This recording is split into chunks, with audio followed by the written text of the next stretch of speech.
અરે મમ્મી તું આ બધું ફેલાવીને બેઠી હેની તૈયારી કરીશ તું? અરે મમ્મી બધું તો ઠીક પણ આ બધું પહેરીને તાર જાવું છે ક્યાં? કાંઈ નહીં, કાલે ગણપતિ આવવાના છે ને તો વિચારું છું કે મસ્ત તૈયાર થાવ. કાલે પહેલી વાર આપણા ઘરે ગણપતિ આવે છે. મારી છે ને બહુ ઈચ્છા હતી કે આપણે ગણપતિ લઈએ, તો પહેલી વાર આ વખતે આપણે ગણપતિ લઈએ. કોઈ દિવસ લેવાતા જ નથી. દર વર્ષે તો કાંઈક ને કાંઈક તકલીફ આવી જાય, કાંઈક ને કાંઈક વિઘ્ન આવી જાય, કાંઈક ને કાંઈક પ્રોબ્લેમ થઈ જાય, તો ગણપતિ લેવાય જ નહીં. કોઈ દિવસ બાની તબિયત સારી ન હોય, કોઈ દિવસ આપણા ઘરમાં પરિસ્થિતિ સારી ન હોય, કોઈ દિવસ પૈસાની વ્યવસ્થા ન હોય, કોઈ દિવસ તો ઘર જ સારું ન હોય, કોઈ દિવસ આપણી પાસે પૂરતી વસ્તુ ન હોય. અને ગણપતિ બાપા આવે તો વસ્તુ તો બધી જોઈએ ને. એટલે મેં વિચાર્યું છે કે આ વર્ષે આપણે ગણપતિ લઈએ. કાલે ગણપતિ આવશે ને તો આમાંથી મસ્ત હું બધું પહેરી અને તૈયાર થઈશ. અને આપણા ઘરે ગણપતિ આવશે એના માટે મેં આખો રૂમ બનાવ્યો છે. એટલો મસ્ત ડેકોરેશન મેં કરાવ્યું છે, બહારથી કરાવડાવ્યું ડેકોરેશન. કારણ કે મસ્ત ડેકોરેશન કરે, એની ગાદી બનાવડાવી છે ને એમાં રાજાની જેમ જ્યારે ગણપતિ આવશે ને અને એમાં બેસે ને એટલે એટલા સરસ લાગશે ને, મને બહુ ગમશે. અને આ પહેલી વાર મારી ઈચ્છા છે કે ગણપતિ આવે. અને હવે આપણા ઘરમાં કોઈ જાતની તકલીફ નથી, પૈસાની હોય કે કોઈ બીજી તકલીફ હોય, કોઈ પણ તકલીફ નથી. આપણી પાસે ઘણું બધું છે ભગવાને દીધેલું, તો પછી આપણે થોડુંક તો ભગવાન માટે કરી શકીએ ને. એટલે મેં વિચાર્યું છે કે કાલે આપણે ગણપતિ લઈએ. તો ગણપતિની આ તૈયારી હું કરું છું. ગણપતિ આવવાના છે ને એની તૈયારી, ઘરે મસ્ત ડેકોરેશન કરવાનું છે અને એના માટે ડીજે, ઢોલક અને કેટરિંગ વાળાને બોલાવવાના છે. અને મેં વિચાર્યું છે કે આપણા હગાવાળા બધાને આપણે જમવાના માટે બોલાવીએ, એટલે એ લોકોને મજા આવે અને એક દિવસ માટે આપણે ગણપતિ લઈને મજા કરશું. હા મમ્મી, ગણપતિ આવવાના છે એ વાત પછી પેલા એક વાત તને કહું, આ બા દાદા સવારથી દેખાતા નથી, ઈ ક્યાં વયા ગયા? અરે બા દાદાનું હું કેવું, એને કેટલી ના પાડી તોય ઈ અહીંથી બીજે વયા ગયા. એ કે કાકાના ઘરે જાઉં, મારે હવે અહીંયા નથી રહેવું, એને કાંઈ ગમતું નથી. કેટલું કરીએ ને તોય એને તો કાંઈક ને કાંઈક ઓછું જ પડે છે, ખબર નહીં કેમ. એ લોકો માટે જેટલું કરીએ ને એટલું એને ઓછું પડે છે. કેટલું સરસ જમવાનું બનાવીએ, કેટલું સારી રીતના રાખીએ, આપણા ઘરે નોકર છે, બધું કામ કરે, એને કોઈ જાતની તકલીફ નથી. બધું એનું જે કે નહીં તરત બધા લાવી દે છે, પણ તોય ખબર નહીં એને કેમ નથી ગમતું અને વયા ગયા અહીંથી. અને જે થયું એ સારું થયું, ચલો જવા દો. હવે શાંતિથી કાલે આપણે ગણપતિ આવશે ને તો આપણે એની તૈયારી કરી શકશું. અરે મમ્મી, તે બા દાદાને પણ રોક્યા કેમ નહીં? અરે બા દાદાને તો મેં કેટલાય રોક્યા હતા. એ કે મારે પણ અહીં નથી રહેવું, મારી યારે કોઈ પ્રેમથી વાત નથી કરતું, મારી યારે કોઈ બોલતું નથી, મારી પાસે કોઈ બેસતું નથી અને મારી માટે તો કોઈને સમય જ નથી. હવે તું જ કે શિવેન, આપણી પાસે આટલું બધું છે, ગાડી છે, નોકર છે, પૈસા છે, આટલું બધું છે, આટલું બધું કાંઈ મફત આવે? આટલું બધું એમનામ આવે? એની માટે મહેનત તો કરવી જોઈએ ને. એની માટે નોકરી ધંધા બધું કરવું જોઈએ. અને આખો દી આપણે આપણા કામમાં વ્યસ્ત હોય તો હવે એની સાથે કોણ બેસીને વાત કરે અને કોને એવો ટાઈમ હોય કે એની સાથે બેસવાનું?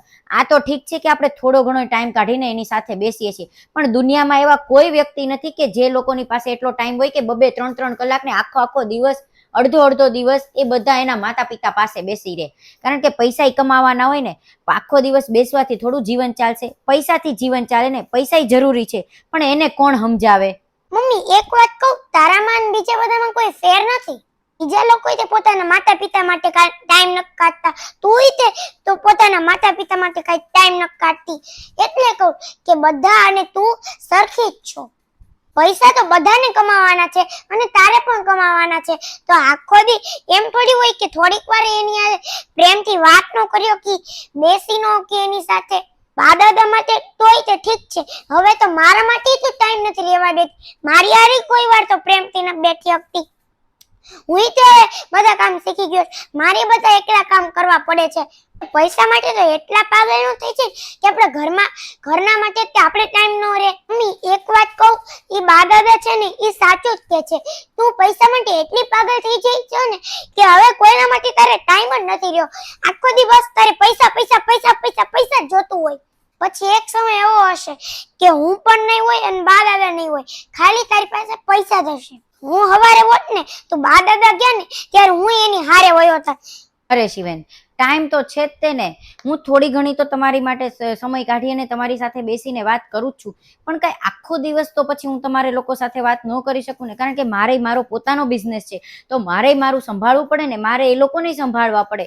અને જો આખો દિવસ તમારી પાસે બેઠી રહીશ ને તો મારો બિઝનેસ ડૂબી મળશે અને એ લોકો પોતાના ધાર્યું કરશે, પછી મારો બિઝનેસ જ નહીં રહે તો આ બધી વસ્તુ જે છે ને બધી આવે છે એ કાંઈ નહીં રહે. અને આવા પૈસા શું કામના કે જેથી આપણે સગાવાલા, આપણા માતા પિતા, આપણા છોકરા, આપણા બા દાદા બધા આપણાથી અલગ થઈ જાય.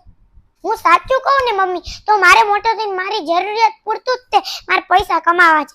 કેમ કે મારે પૈસા પૈસા પૈસા નથી જોતા. મારે તમારો બધાનો પ્રેમ અને તમે બધા જોતા છો. આ માતા પિતાને કાઢી અને તું ગણપતિને લાવે છો, અને તને એની ખબર હતી એ ગણપતિ કેવા હતા? શું કે છો? ગણપતિ તો ભગવાન છે અને એ પ્રથમ પૂજ્ય છે. તને ખબર છે, દરેક પૂજામાં ગણપતિ સૌથી પહેલા પૂજાય છે. કારણ કે દરેક પૂજા, દરેક વિધિ અને તમારા દરેક સારા પ્રસંગોમાં તમે ગણપતિની જો પહેલા પૂજા ન કરો ને, તો તમારું એ કોઈ કાર્ય સફળ જ ન થાય. એટલે એ તો પ્રથમ પૂજ્ય છે.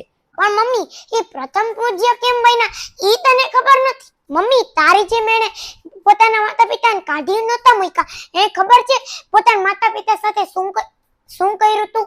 તને ખબર છે ને એ પ્રથમ પૂજ્ય છે, અને તને ઈ નથી ખબર કે પ્રથમ પૂજ્ય કેવી રીતના બન્યા. તને એના માતા પિતાની હજી ખબર નથી. આજે હું તને એની સ્ટોરી કહું કે પ્રથમ પૂજ્ય કેમ છે. એક દિવસ બધા દેવતા ભેગા થયા અને એણે એવું નક્કી કર્યું કે આપણે બધા એક રેસ લગાડી. જે રેસમાં જીતશે એની સૌથી પહેલા પૂજા થશે, એની પછી બધી પૂજા શરૂ થશે અને બધા કામની પહેલા એનું નામ લેવાશે અને એ પ્રથમ પૂજ્ય બની જશે. બધા દેવતા તો એની સાથે રેસમાં નીકળી ગયા, પણ ગણપતિ ખબર છે ક્યાં ગયા હતા? હા, ગણપતિ તે રેસમાં જ ગયા હોય ને, ક્યાં ગયા હોય? અરે મમ્મી, ઈ તને ખબર નથી, ઈ રેસમાં નહોતા ગયા. એને પોતાના માતા પિતાની 7 પ્રદક્ષિણા કરી છે, એટલે ઈ જીતી ગયા છે. અને બધા ભગવાન તો પોતાની રેસ પૂરી કરીને આવ્યા ને, એટલે ઈ તો ન્યા 7 ફેરા ફરી અને પ્રથમ પૂજ્ય બની ગયા હતા. એને જો વિચાર્યું હોત ને એવું કે હું પણ પોતાના માતા પિતાને આઈને રહેવા દઉં અને હું રેસ કરવા વયો જાઉં, તો એ જીતી ન શકે. કેમ કે એનું વાહન ઉંદર હતું અને ગણપતિ તો એટલા બધા ભારે, અને ઈ એની પર બે એટલે ઉંદર તાકવામાં નમી જાય. એટલે એને આઈને પોતાના માતા પિતાની 7 પ્રદક્ષિણા કરી અને બધા જ્યારે દેવતા આવ્યા ને, ત્યારે એને જોયું કે આગળ તો એનો ભાઈ કાર્તિકેય છે, અને એને પણ જોયું કે એની આગળ ગણપતિ પ્રથમ પૂજ્ય બની ગયા છે. એક ભગવાન પણ પોતાના માતા પિતાને સૌથી આગળ માનતા હોય, એની પૂજા કરતા હોય, આવી રીતના પોતાના માતા પિતાને રાખતા હોય, તો આપણે તો માણસ છે, આપણે તો પોતાના માતા પિતાને પ્રેમથી વાત કરવાનું બધું એની સાથે કરી જ શકીએ ને. આપણે પણ એની પૂજા તો કરી જ શકીએ ને, આપણે પણ એને ઉપર તો માની જ શકીએ ને. આપણે તો માણસ છીએ. ભગવાન તારી પાસે નથી પહોંચી શકતા, એટલે એને તારા માતા પિતા બનાવ્યા છે. જો ભગવાને પોતાના સ્થાને માતા પિતાને દીધું હોય, તો માતા પિતા પણ ભગવાનથી ઓછા ન હોય. માતા પિતા પોતે ભગવાન છે મમ્મી. જો માતા પિતાને કાઢીને જો તું ભગવાનને લાવવાનું માનતી હોય, તો હું ભગવાન આપણા ઘરે આવશે, પોતાના માતા તને ઈ આશીર્વાદ આપશે. તને આ બધી જે વસ્તુ મળી છે, આ મોટું ઘર ને આ બિઝનેસ ને આટલી બધી ગાડીઓ મળી છે ને, એ પોતાના માતા પિતાની આશીર્વાદથી મળી છે. અને જો બા દાદા હવે વયા ગયા છે, મારા બા દાદા હવે વયા ગયા છે બીજા ઘરે, એટલે કાકાના ઘરે, એટલે મને નથી લાગતું કે આ બધું હવે તારી આ બધી વસ્તુ ઓછી થતી જશે. જોજે તું. એટલે હવે માતા પિતાના આશીર્વાદ જો આપણાથી ઉઠી ગયા હોય, તો ભગવાન તો આપણી સાથે વાત પણ સરખી રીતે ન કરે, તો આશીર્વાદ તો શું દેવાના. એટલે આ બધી વસ્તુ ઓછી થતી જશે. એટલે જલ્દીથી હવે તું બા દાદાને લેતા આવ, એટલે આપણે આ બધી વસ્તુ ઓછી ન થાય. અને હવે આપણે બા દાદાને ઘરે લાવશું, ત્યારે જ આપણે ગણપતિને પાછા આપણા ઘરમાં લાવશું. પણ જ્યાં સુધી બા દાદા નહીં આવે, ત્યાં સુધી આપણે વિઘ્નહર્તા શ્રી પ્રથમ પૂજ્ય ગણપતિને પણ નહીં લાવી. પહેલા જ્યારે તું ગણપતિ લેવા જશે ને સવારે, એની પહેલા તું બા દાદાને લઈ આવ, તો જ તે ગણપતિ તારી સાથે પાછા આપણા ઘરે આવશે. સાચી વાત છે શિવેન. આ વાત તો હું ભૂલી જ ગઈ હતી કે ગણપતિ પોતે તે એના માતા પિતાને કેટલું માને છે. અને ગણપતિએ જ્યારે માતા પિતાની પ્રદક્ષિણા કરીને ત્યારે એ પ્રથમ પૂજ્ય બન્યા છે. અને એ જ ભગવાન માટે મેં મારા ભગવાન સમાન માતા પિતાને કાઢી મૂક્યા અને એને રોક્યા પણ નહીં. અને પૈસાના અભિમાન અને ઘમંડના કારણે મેં એને જવા પણ દીધા. મેં એકવાર એને એવું ન કીધું કે ના તમે રોકાઈ જાઓ. મેં જે ભૂલ કરી ને, કાલ સવારે હું સુધારી લઈશ. કાલ સવારે હું ઉઠી અને પહેલા હું એ લોકોને લઈ આવીશ. એટલે એ લોકો પણ અહીંયા આપણા ગણપતિને જોવે અને ગણપતિની સાથે સાથે એ પણ આપણા ઘરે આવે. જેમ ગણપતિ આપણા ઘરે આવવાના છે ને, એમ માતા પિતા પાછા આપણા ઘરે આવી જાય અને આપણને આશીર્વાદ આપે અને આપણે સાથે હળીમળીને રહી શકીએ. અને કાલે ગણપતિ જ્યારે આવશે ને ત્યારે ગણપતિ જોશે કે એના માતા પિતા અને એના બાળકો બધા એક સાથે રહે છે, તો ગણપતિ પણ ખુશ થઈ જશે, કારણ કે ગણપતિને એના માતા પિતાનું સૌથી વધારે માન છે. એટલા માટે હવે મેં વિચાર્યું છે કે ગણપતિને હું પછી લાવીશ, પહેલા માતા પિતાને હું લાવીશ. આ વિડીયો તમારા સુધી પહોંચશે જ તે.